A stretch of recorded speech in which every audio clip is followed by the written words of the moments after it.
voyage à travers le Carême. Réflexion sur l'homélie du dimanche. Rejoignez-moi, Père Jean Romain, alors que nous parcourons ces 40 jours sacrés, en réfléchissant sur l'Évangile et en trouvant de la force dans le message du Carême. Chers frères et sœurs, loué soit Jésus-Christ. À jamais. Nous célébrons aujourd'hui le 4e dimanche du temps de Carême.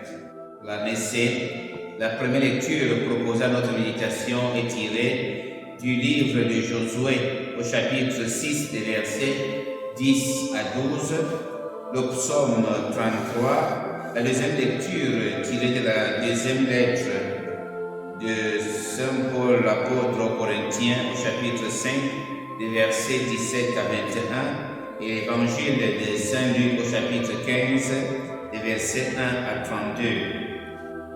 Le passage, la traversée, comme le dit le livre de Josué, après le passage du Jourdain. Le passage donc est un moment nécessaire. Il nous permet d'éviter de marquer le pas sur place. Il nous permet d'éviter la routine. Il nous permet d'éviter le statu quo et l'ennui. Le peuple d'Israël traverse le Jourdain, ce qui marque le passage de la terre d'esclavage au pays de la liberté. Le passage devient une Pâque nouvelle, une nouvelle vie qui commence pour le peuple. Le peuple libre peut enfin célébrer la Pâque, manger les fruits de la terre, non plus la manne, signe de liberté. L'itinéraire quadragésimal qui nous a conduits aujourd'hui au 4e dimanche de Carême et donc nous offre une pause où résonnent pour nous ces paroles de Josué. J'ai éloigné de vous les familles de l'Égypte. C'est un moment de joie où le peuple se retrouve, où le peuple peut enfin célébrer la Pâque. Joie que nous célébrons avec le psaume 33.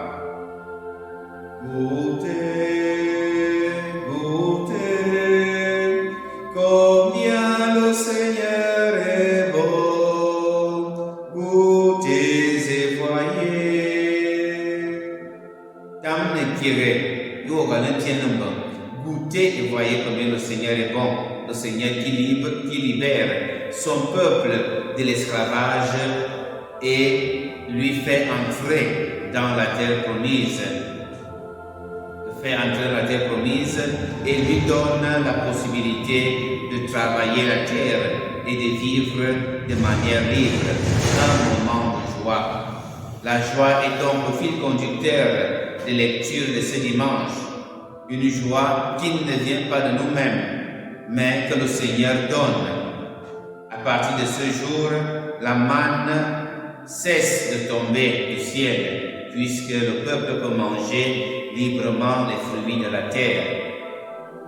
Et dans l'Évangile, le plus jeune fils représente bien aux yeux des Hébreux les pécheurs et les publicains que Jésus fréquente.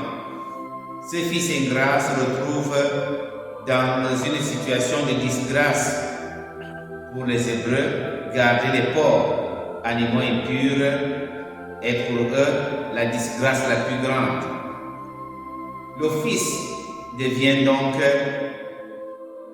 quelqu'un qui est assimilé aux pécheurs que les pharisiens condamnent dans l'Évangile, que Jésus mange avec les pécheurs et les publicains. Le Fils devient donc publicain. Le Fils rentre, pas parce qu'il reconnaît son péché vis-à-vis de son Père, mais le Fils rentre parce qu'il a faim. La faim devient le mobile pour lequel il rentre vers son Père. Dieu organise la fête pour le retour du pécheur qui n'a jamais refusé sa tendresse et son amour. Dieu ne refuse pas sa tendresse et son amour au pécheur. Les pharisiens qui représentent le Fils aîné sont indignés. Le Fils aîné est indigné quand son frère entre. Et il n'appelle même pas son frère. Il oublie la fratrie et il dit « ton fils ». Même chose, les pharisiens sont indignés que Jésus mange avec les publicains et les pécheurs. Mais le Père va toujours rappeler au frère aîné, ton frère que voilà est revenu. On ne se divise pas. Nous sommes un seul peuple. Nous sommes tous les fils de Dieu. Les pharisiens sont comme le fils aîné qui s'oppose à la bonté de Dieu, à la miséricorde de Dieu pour les pécheurs et les publicains.